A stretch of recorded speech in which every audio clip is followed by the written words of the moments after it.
Hello everyone and welcome back to my channel. Or if it's your first time, welcome to my channel. My name is Marlene and I talk about eating disorder recovery and everything related to healing the relationship with your own body, with food and with movement. And it's been a while since I used this intro because I did change my style of content a little bit, and so it feels a little bit weird. So is everything that we're not doing regularly, or on the other hand, if we're doing something over and over again, it becomes safe. And this is exactly the topic of our video today. I'm kind of proud of that little bridge that I built here. But we're going to talk about the connection between working out and eating disorders, and if it is possible to go back to working out and have a normal and healthy relationship with sports after having an eating disorder. The simple answer is yes. I actually experienced that on my own, and I've seen it in several clients too, but you definitely have to be very careful. For many people, exercising, moving your body, over-exercising, counting steps, making up for food, earning food, all these are very common habits of the eating disorder, and so we definitely want to make sure that we separate them first. You might have heard the phrase, neurons that fire together wire together. And that is exactly what is happening with sports and eating disorders in many cases. And of course, I'm very aware that there's quite a few people who never had any issues with exercising, with over-exercising, making up for food. But this goes out to everyone who does have an issue with that and who feels like, oh, what if I can never have a healthy relationship to working out? I do want to point out that there is no need to ever go back to a gym or to anything that feels harmful for you. There are hundreds of healthy ways of moving your body. If it's stretching, if it's yoga, if it's going for a short walk, whatever feels right to you is healthy. You do not have to go back to a gym, to some workouts that trigger you a lot if this is really not what you want. At the same time, it is possible to go back to those places if you want it. But you have to be very careful when it comes to choosing the point, choosing the reasons, and also being careful for the first times that you go back to working out. Because as I said before, chances are that your ED and working out are very much connected, and that this can have an impact on your body image, it can have an impact on your eating again, because our neurons are like so closely wired and fired together that we have to separate them first. A very simple but powerful rule of thumb that I'm always working with is to take time off from working out, to completely rest. When I am working with clients in recovery, I really advise them to rest, to move as little as possible, to stop exercising, just because we want to make sure that the body gets in a state first where it can actually start to heal, where it knows that you're listening to your hunger, and where we don't have this extra stress of moving. Because even though sport is always seen as something super helpful, it is also stress for the body. And when your body is in early stages of recovery, it can actually cause more harm than to help when you're still working out. So this is one of the first steps. Oftentimes clients ask me, well, when is a good time to start working out again? And that is super individual. I've worked with clients who started to work out after as little as 6 months, and I've worked with clients who had to wait way longer. For myself, I had to wait longer. I actually started to work out after, I want to say, maybe like 8 months of being in recovery, and I quickly felt like I was falling back into old habits, into old thought patterns, and so I had to take more time off. I know that some people out there might think, oh, but wouldn't it be helpful to continue working out and working on those things?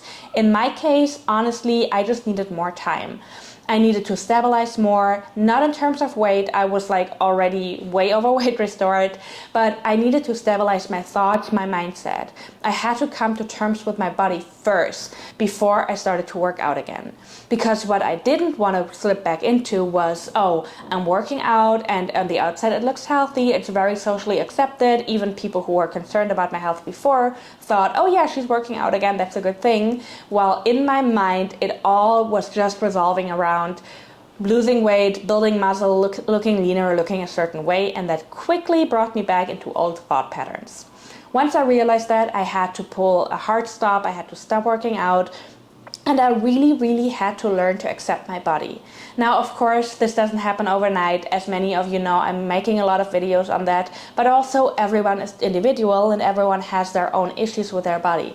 So working through body dysmorphia, bad body image, self-worth, self-esteem, everything connected to that is extremely important. The next thing you want to do if you're considering to work out again is to make a list and ask yourself, what is it really that I want when I think about working out again. Some people might say, I want to be fit again, because oftentimes in recovery we feel like we're very unfit, which is absolutely normal. The body aches, the body feels heavier, the body might have more water retention. It also feels like we're not having as much muscle anymore, which actually is just because your body needs to put on more weight first, more fat first, in order to have the reserves, in order to have the energy to then rebuild muscle. That is something that will happen completely on its own. You don't have to work out for your body in order to regain healthy muscle again. Now, of course, if you want to have a lot of muscle, you might have to work out. But then my question would be, why do you want to have a lot of muscle? And I do know that for some people it can be really, really hard to let go of that ideal, but it is important, it is necessary if you really want to come out of an eating disorder. You have a predisposition, so do I, and we cannot hold on to like certain body ideals because it is just too dangerous for us to slip back into unhealthy habits. Some of the reasons that are not attached to your appearance that you might have to work out again is because it helps you to regulate your mood, it helps you to release some stress, because you want to feel yourself in your body, because you want to stretch yourself, because it helps you to sleep. Some people also just want to spend more time outside, some people want to meet up with friends and move their body a little bit. And it's also okay to feel good about working out afterwards, but there's two very, very different ways of feeling good. The one way is, oh, okay, I got this over with, now I'm allowed to eat, or now I made up for what I ate yesterday, and this is the eating disorder speaking. And then there's the way of feeling good where you're like, oh yeah, this feels good. Like maybe I'm a little bit tired now, I'm gonna have a good meal, and then tomorrow I can decide again if I want to move my body or not. So a rule of thumb is whenever moving your body or working out becomes very, very controlled in a way where you cannot decide spontaneously, do I want to work out or not, but where it's like, oh, I have to work out so and so many times a week, or I'm not feeling like working out, but I have to because that was the plan, then it's always the eating disorder speaking. And we're not going to negotiate with the eating disorder. So if these thoughts still come up, I would take a step back from exercising again. You want to learn to have a relationship with your body and with movement where you can decide. If you're feeling sick, your body needs the energy to work on whatever makes you sick. You're not going to work out that day. And if your brain is still telling you, oh no, but we have to because we had the plan, or because we ate XYZ, or because we're going to eat out, then it's the eating disorder speaking. I know this sounds really, really hard, and I don't even want to sound mean, but as a coach, I also have to be very honest with you guys. As a coach, it is my job to point out those things that might make you feel uncomfortable, because I'm not gonna let you just do it and let the eating disorder sneak back in again. Another very, very important thing is to be aware what happens when you are starting to work out again. For some people, they start to work out again, they feel great, and they are grateful, and they're like, wow, this is amazing, I actually can take breaks, I can take days off, and it feels so much better, and that is amazing. Some people might also feel like, oh, now all those thoughts come back up, whether it is because of comparison if you're in the gym, or because there's a lot of mirrors that you see yourself in, whether it is because you feel like you should do more, as I said before, or whether you feel like, oh, now that I'm working out, I also have to quote-unquote clean up my eating. Those are all warning signs where, again, I would either advise you to take a step back or to really work through that. And that means whatever the ED says, do the opposite. If the ED says, oh, I've worked out today, so if I eat very clean tonight, even better, then choose the opposite. Then order the pizza. Then don't eat the clean thing, but like really eat what you're craving. And I know even that can be tricky, because sometimes we're going to tell ourselves, oh, but I'm only craving the salad. But because you're in ED recovery, you have to be super, super conscious with that and maybe not eat the salad this time. The next step that a lot of people have to relearn when it comes to building a healthier relationship with movement is that you don't have to push through. I have a lot of clients that told me, oh no, there was no such thing as, oh, I'm not feeling good, I'm going home now, or I will stop to move my body for today because I'm tired. It was always, I have to push through. I have to see progress, I have to use higher weights, I have to, see progress on the scale, and progress, of course, always meant like weight loss. I have to have a new personal record, a new PR, and all these things are so connected to external factors, to numbers, to measurements, that they don't have anything to do with your intuition. What you want to learn is to be able to check in with yourself during the workout and not say, oh, I have to do an hour today, but to check in with yourself. And if after 5 minutes you notice like, hey, I'm really not feeling good, that's okay, you can go home. If you feel good, you can check in with yourself after 10 minutes again. I know that sounds annoying, but it can be super helpful to just really avoid stepping back into that pattern of I have to push through, I have to go for at least that long, because in the end, you are trying to rebuild your relationship with movement. You're not trying to build a new personal record. This is going to be your personal record of improving the relationship with yourself. I personally started to work out a little bit over a year ago again. I'm working out with my boyfriend, which is extremely helpful because he's definitely someone who's going to be like, hey, we're not feeling good today, we're going home. So that was extremely helpful with like rebuilding my relationship with movement, even though I was at a point where I had fully accepted my body. I still had to be conscious because I have a history of overexercising, and so to me it was really helpful to feel safe enough with somebody that I know, okay, he's gonna be very aware, nobody's gonna overexercise, and we're not gonna push through 7 days a week. At the same time, I am working out in probably one of the most famous gyms in the world and also one of the biggest bodybuilding gyms in the world. So you can just imagine what the people look like there and what the conversations are like. Interestingly enough, for me personally, that is just a bigger motivation to do my work. And I'm not saying that to sound mean in any way, but whenever I hear people being in their 30s, 40s, still being so caught up in the way they look like, counting their protein or anything like this, I'm just so overly grateful to be at the place where I'm at, to be able to say, okay, I'm working out right now and I'm gonna have a pizza afterwards and I'm not counting anything. But of course, these conversations can be very triggering, which is why it is important to really look for a place that you feel safe in and to also work on setting boundaries. Whether it is outspoken boundaries where you like really, if somebody makes a comment, hey, I'm working on my relationship with my body and this is really not helpful, or just something like, I don't want to talk about this, I'm avoiding these conversations right now, I'm avoiding this topic, you don't have to explain yourself, this is okay.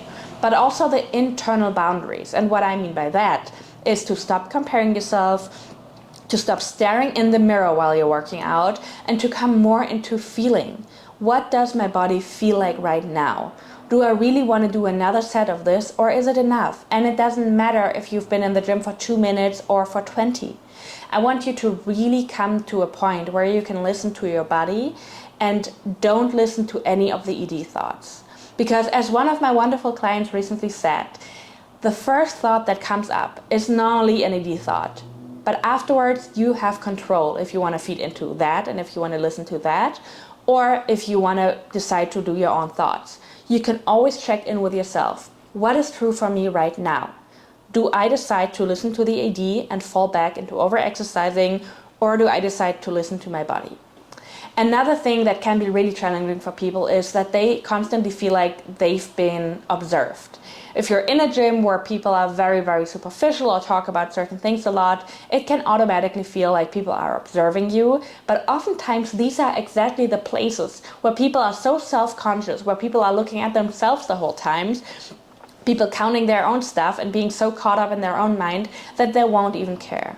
This was something that I definitely had to learn, because in the beginning I was like, what do people think of me? Why do people think I am here? And this actually does not matter. I was able to meet some great people there, to have some great conversations that are way deeper than any superficial stuff. And I also noticed that a lot of people that actually work out in gyms are not obsessed with changing their body. Yes, it's true. There's actually quite a few people who just really want to use movement in order to get some stress out of their body, or in order to decompress, and they don't really have physical goals even.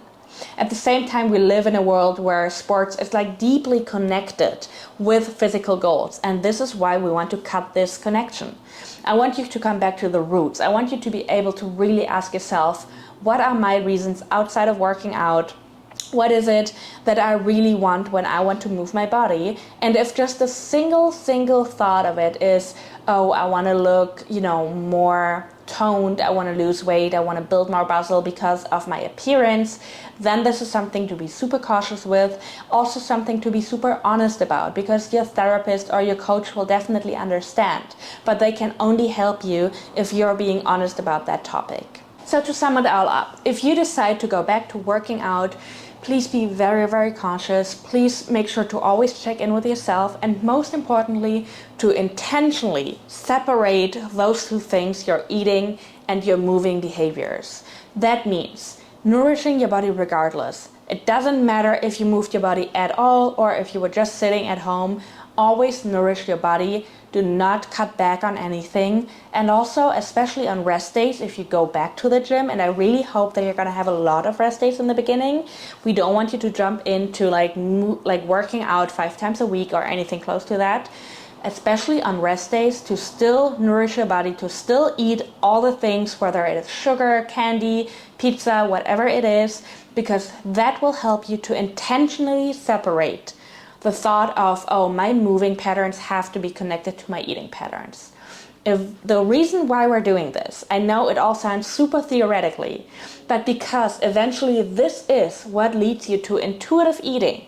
If your goal is to not overthink about food, about numbers anymore, this is what needs to be done. You have to show your body and your brain that these things are completely separated, that they don't have anything to do with each other, and that it's normal and safe to listen to your body and to listen to your hunger cues regardless of if you moved your body or not. I really hope this video helped you guys. Let me know in the comments if this is a topic for you guys. Also, a little reminder again, I'm not saying that anyone has to go back to the gym or has to go back to heavily working out. Also, be aware that especially in early stages of recovery, and that can mean anything from the first days to the first year or two, it's really individual. You don't have to think about if you even want to do this or not. You don't have to make a decision yet. It is absolutely okay to focus on recovery now and to not think about working out or moving your body. I'm just looking outside because there's a palm tree in front of my window and there's literally a little squirrel running down. Sorry for that. So yeah, I really hope, guys, this video helped you. Let me know in the comments if there's other topics that you want me to cover. And as always, if you need more support, my information is at the end of this video. Feel free to reach out for recovery coaching. And otherwise, I will see you in the next one.